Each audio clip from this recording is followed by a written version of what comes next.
creation through bomb and form. The greatest to ever do it like Kareem in the form. Or Dame at the buzzer, Skip at the rucker. 96 Bulls, the GOAT, there's no other. Bulls and Goats get some wins, but never cover. The word gave the answer to sin. No stuff.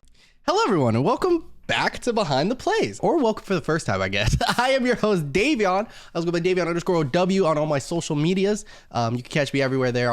Links are down below. And you also can catch me on the Behind the Plays Twitter, Instagram, and all that fun stuff. Links are also down below for that. And I know what you think, Davion, you're here by yourself. What's going on? What's happening? I don't think I got to give a proper me moment, and I wanted to kind of do that today. But before we get started today, I would really appreciate if you leave a like, subscribe if you're new. If you're coming over from TikTok, which I will be hopefully striving more for, and hopefully this part of this goes up, please leave a follow, all that fun stuff. I really appreciate it, and I genuinely want to get my name out there. And I want to introduce myself a little bit. My name is Davion. I'm a 25-year-old. I work 40 hours a week, and sports are my passion. As you can see, I'm wearing a very hefty Philadelphia Eagles jersey right now, repping Jalen Hurts. I am a Philadelphia Eagles fan, and you've seen a lot of football from me, but I also love the game of basketball. Basketball is actually my first passion. It's always been my passion, and that's a sport that I know way too much about. And the reason I'm kind of giving you guys an intro about myself is, as a Dallas Mavericks fan, I want to preface that before I even say anything. I think we've won one championship my whole life, in general, period. So I don't know. I'm used to that type of situation, but I've learned that through sports, you have to love what you see, because your team may not always be in the finals. My team's only made it twice, but you gotta respect the talent that goes through it.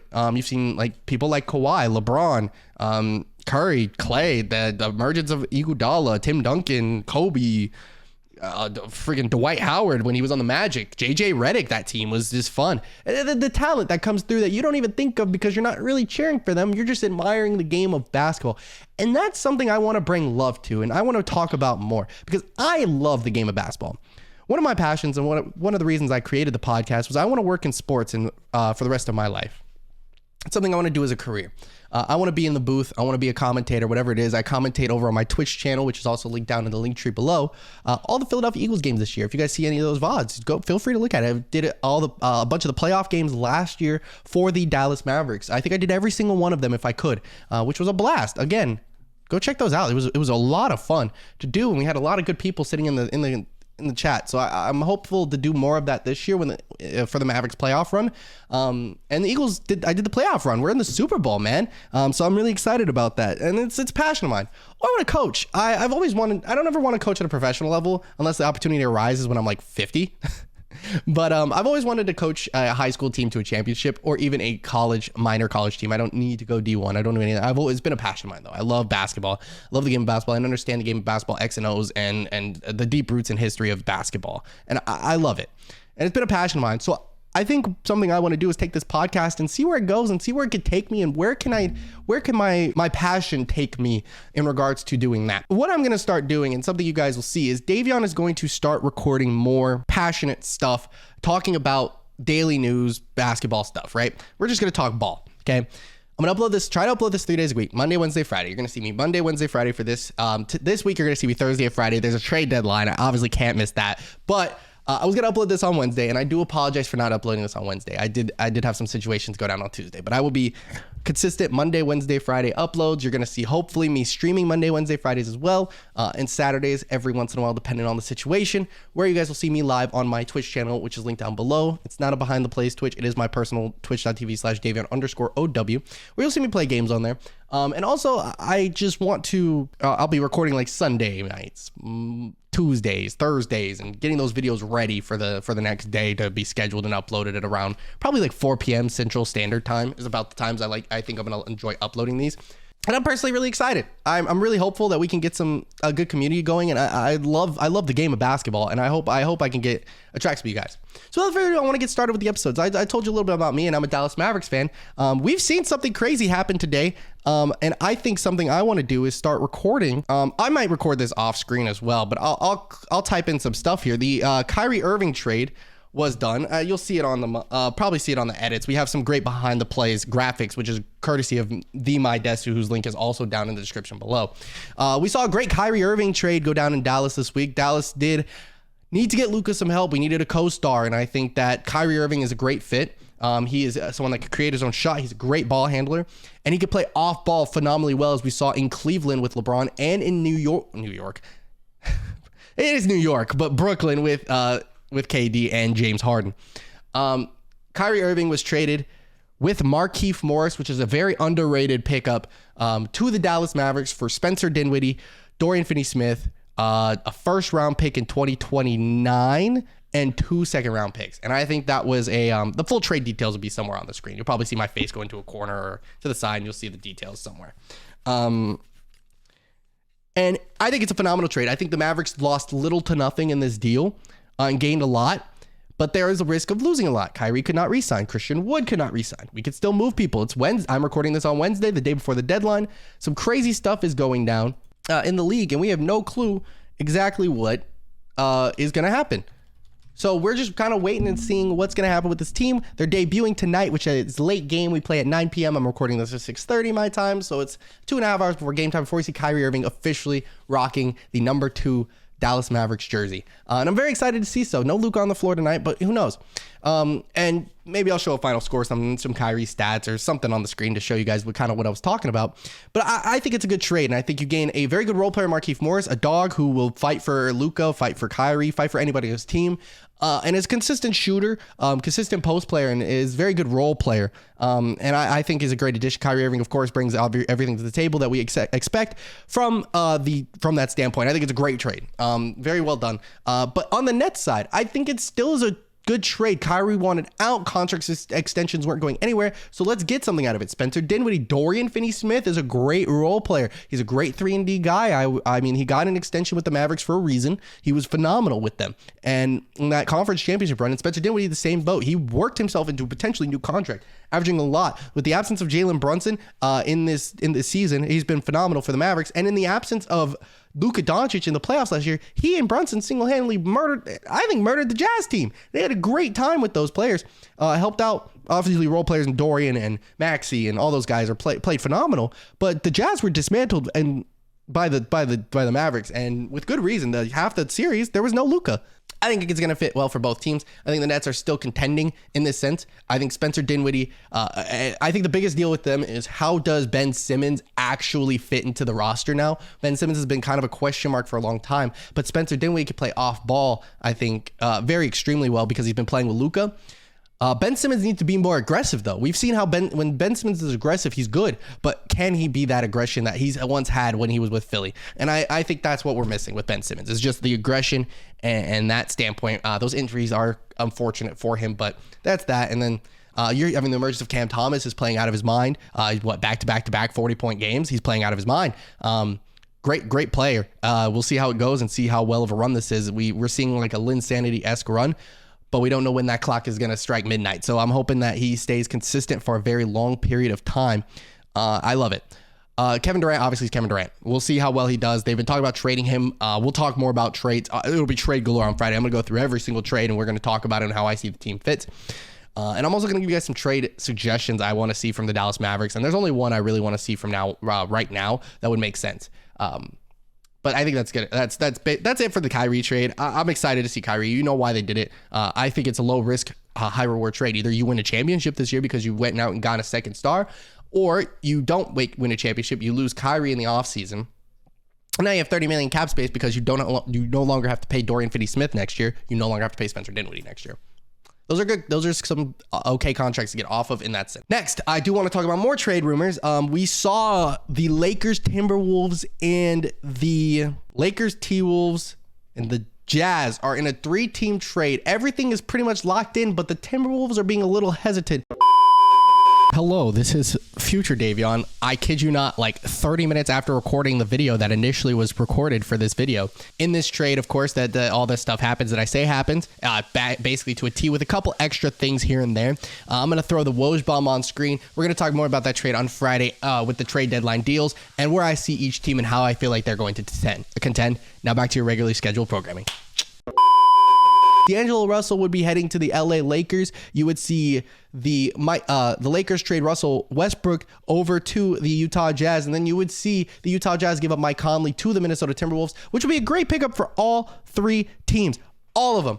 Every one of them gets a great player out of this. D'Lo to the Lakers is exactly what they need to get back in their groove. They are on the outside looking in, and I think they could pass up some of those 7 to 8 teams right there. Those 7 to 10, I think they could slot their way to the play-in, potentially make a playoff seed and play one of the 1 seeds or the 2 seeds. And I'd never count out LeBron James in anything. I know it hasn't looked great, but I never count out LeBron James in anything because he is one of, if not the greatest player to ever play the game of basketball, and he's one of the better players of our generation. Actually, the best player of my generation. So I'm not questioning that statement. You guys can pick and choose who you think are the GOATs, but I think he's the greatest player to ever play our generation of basketball. The Timberwolves are slacking. They built a super team and had a big deal in Rudy Gobert. They're trying to get some picks back. They're trying to recuperate. So I understand why they're being a little hesitant by giving up D'Lo. They gave up a lot for Rudy Gobert this offseason, and it has not panned out very well for them. Gobert, Ant, Cat, D'Lo, not really shaping up how it was supposed to. And I think that's kind of it there. And then the Jazz I believe they're getting a pick out of this, and they're giving up Mike Conley to the Timberwolves. I think Conley's a great fit for the Timberwolves. I think that works really well for them in this scenario. Even if D'Lo isn't there, I feel like it's a very similar player and a better defensive player. They're a very defensive-minded team, and they win on that end, and I think they win on fast breaks with Anthony Edwards and Karl Anthony Towns being the young, spry guys that they are. I think that will work really well for them. Conley will help you get on more breaks, and he's a very good decision maker. He's not very turnover friendly. He doesn't turn the ball over. I definitely want to look up Mike Conley's statistics this year real quick. Just talk about it because he doesn't really turn the ball over. Last game against the Mavericks, February 6th, they did lose that game, but 10 points, 11 assists, 20 points the game before that, 19 the game before that. 8 assists consistently, 11, 10. Like, he's a very solid player. This season, he's averaging 10.7 points per game. Not so great on the shooting side. He's taken a step back, but he's averaging 2 more assists than he did last year with a steal. And I think that benefits a lot for him. The biggest thing I really like looking at is how much does he turn the ball over? And the big thing is he's been the same guy most of his career. He's at his second lowest turnover rate at 1.7 for the second straight year. And his last time he was lower than that was 1.5 when he was with Memphis in 2018. So I think that's phenomenal for him. I think that's a great pickup. I think not turning the ball over is kind of what they need over there in Minnesota, because that's what's going to win you basketball games. I'm sorry, I just got done recording the football podcast that goes up on Saturday with Eric. So I think that's going to be interesting. And then the Jazz are rebuilding. They're giving up Conley, which is a contract. Russell Westbrook is an expiring contract. And that's kind of how that is, right? So you see a lot of talent leaving in Mike Conley, potentially Malik Beasley, potentially Jared Vanderbilt, who they both wanted to move off of, might be going to the Lakers in this deal as well. The trade doesn't seem finalized.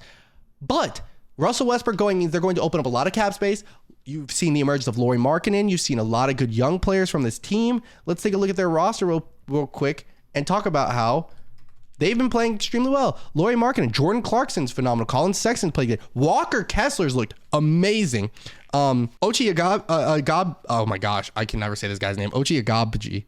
You know what I'm trying to say. Anyway, Taylor Horton Tucker's been playing great. Like, those types of guys, they're looking good, right? And now you're looking at rebuilding and getting a lot of cap space next year because you're getting off of a big deal in Russell Westbrook. You're getting off of the big contract that is Mike Conley, who's making $22 million, the most on the team, and you're getting off of that. You're moving off of the $15 million you owe Malik Beasley. The next highest at this point is going to be Colin Sexton at 16.5, which he's a young guy. He's 23. Pair him with Lauri Markkanen, who's 25, and Walker Kessler is 21. And that team's going to be fun.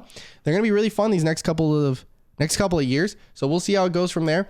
I wish you guys to see some of the cool things that come out of this, and I think the Jazz are making the right move by giving up Mike Conley and Malik Beasley and Jared Vanderbilt. They don't want Vanderbilt. They want to move off of him, get those contracts out of there. Lakers are win now. I think Vanderbilt, Malik Beasley, and D'Lo are win now moves.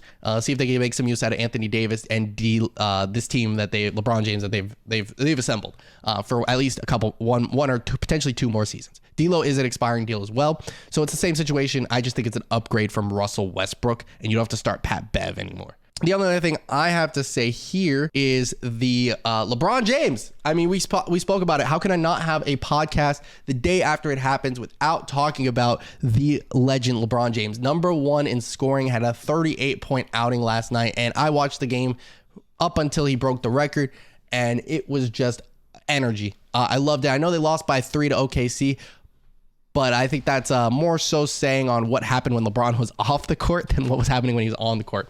Because team was electric when he was on the court, chopping that lead. And when he come off, it's like step off the court. You seen that the RDC rule, like step off the court, down by 30. That's exactly what's happening with LeBron James leaving the court.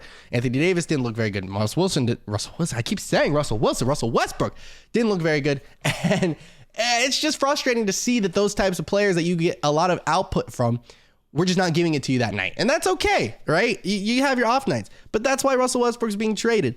So I'm excited to see this, but LeBron James, again, the greatest player to ever play from ever in our generation. He's the greatest. And if wherever you want to chalk it up with 1, 2, or 3, I will not argue this. You put him anywhere in those top 3. Kareem and Michael Jordan are the only 2 I could ever see you putting above him. I personally, and I will say this wholeheartedly, think LeBron James is the greatest basketball player to ever play the game of basketball up until this point, where we're going to be talking 20 years later, and I'm going to be talking about with my kids about how they think Luka's better, or they think LaMelo Ball is better, and I'm going to be like, let me tell you about back in my day. And I get it. I understand. But it's you guys say what you will. I think it's LeBron, Jordan, Kareem. You go after that. And then like Kobe. So you take that information how you will. I'm going off of that note. Wilt's probably 5, and I love seeing that. But LeBron James, I mean, dude, that's just a record it's going to be hard to break. And you could even see him go for 40K at this point. The first player ever to break 39,000. No one's ever done it. He can do that. Like all-time scoring leaders, right? LeBron is now number 1 in all-time scoring. He is sitting at 38,390 points. The man is 610 points away. 610 points away from 39,000. Can we talk about how that's do you want to talk about the option that he could have? I'm pulling up a calculator. The option that he could have that many points, right? Let's say he's been dropping like 30 a game, 20 a game. How many games are left in the season? 30. They played 55 games. They got 27 games left. Plays all of them, he can do it. Just saying. I don't even need to drop 30 every game. So, in worst case scenario, I think he has one more year left in him. Worst case scenario, and I think 1,610 points is not far fetched. I think he'll drop 40 and get out of there. On 50% shooting is just absurd. What this man has absolutely been able to do. I think LeBron James is, again, the greatest to ever play the game of basketball. And I hope, I pray that we can see another guy like his generation. And to top it all off, he's 10,000 assists. I believe he's 5th all time in assists. Is just, he's not catching Stockton, but he's 4th now. He just passed Steve Nash a couple of games ago. He may not pass Chris Paul or Jason Kidd, but top 4th all time in assists, man. It's just, man, being LeBron James is just absolute one of, 32nd on the list in rebounds. Like, that's just accolade after accolade after accolade after accolade. It's just, how do you, like, LeBron didn't break any all-time records in blocks or steals, but I just don't understand how you don't appreciate the greatness that is LeBron James. So congratulations, King James. I hope you continue to shatter everyone's beliefs like you always do. But that's it for me. I know it's a very short podcast. We're only going to try to record these. If I'm by myself, if I ever invite anybody on for basketball stuff, we'll talk segments just like this and go through them, and you'll see some editing here and there. And I'm going to do my best to be better at editing, and I suck at editing, so I'm going to do my best to be better at it. But thank you guys so much for watching today. If you guys did enjoy, again, leave a like, subscribe if you're new, and ring the bell, or leave a like and follow wherever you listen to your favorite podcast. We're everywhere, so look for me on Spotify, Apple, whatever your favorite places to listen to, we're there. Thank you guys so much. I really appreciate you guys, and I hope you guys like my story, and I hope you guys get to enjoy a journey with me where I actually get to work hard and somehow make my dream a reality. I would love that. But thank you guys so much for hanging out. I hope you guys enjoy. Catch you guys on the next time on Behind the Plays. You will see me today. This is Thursday's episode. You guys see me tomorrow with a special trade deadline episode where I'll go through everything and kind of see. I'll talk about everything that happened, and we'll go from there. And Saturday, you will see Behind the Plays Football Edition. We talk about the Super Bowl. We talked about the Pro Bowl. We talked about the NFC Championship games with Eric, of course. It's just like we always do. And one of my bigger goals in the future is to look into talking more about women's sports. I think that's something I very much respect, and I think deserves a lot more attention. I have a cousin who's probably going to play college basketball. But probably, at this point, it's 100% guaranteed. She has too many offers. And I could see her playing at D1 school in after a couple of seasons. And I think more light should be shed on her game. She's very talented. She's one of the better ones I've ever seen play the game, but she's a great one to play the game of basketball. I think she deserves a little more recognition because she works a lot. She works very hard at what she does for what she's accomplished too. So I really do hope that it goes well for her. Last but certainly not least, we'll probably have, and with that being said, I guess the girls, we're gonna have gymnastics again. I think we're gonna bring Trina on the pod again. It was a very good time. I love talking about women's gymnastics. Suni Lee is just phenomenal. Leanne is just phenomenal. Wong, Florida. Trinity Thomas, Florida, is just insane talent. Haley Bryant from LSU, just insane talent. And then I also want to talk about WNBA free agency, which I'll talk about in the trade deadline podcast. I mean, I'm an Aces fan. I'm from Vegas. A'ja Wilson, they're under scrutiny though. They had some potential fans at the table, might be losing some draft picks in the near future. But A'ja Wilson, they just got Candace Parker over from Chicago, which is where I currently reside, and it's just insanity, man. So I'd love to see it. I'm very excited for the future of both basketball, both sports, and my favorite teams. I have a Super Bowl. I have a potential NBA championship contender, and I mean the WNBA champion just won. So really excited to see all that, and I'm excited for the future of sports. I'm very excited to be happy and try to make something out of that. Thank you guys so much for hanging out with me today. Again, I really appreciate it. Hope you guys enjoyed. And again, wherever you listen to, we're at. Hit that follow, subscribe if you're new on YouTube. We'll catch you guys next time in the next podcast. This is Davion from Behind the Plays, and I'm signing off. Have a good one. Peace out.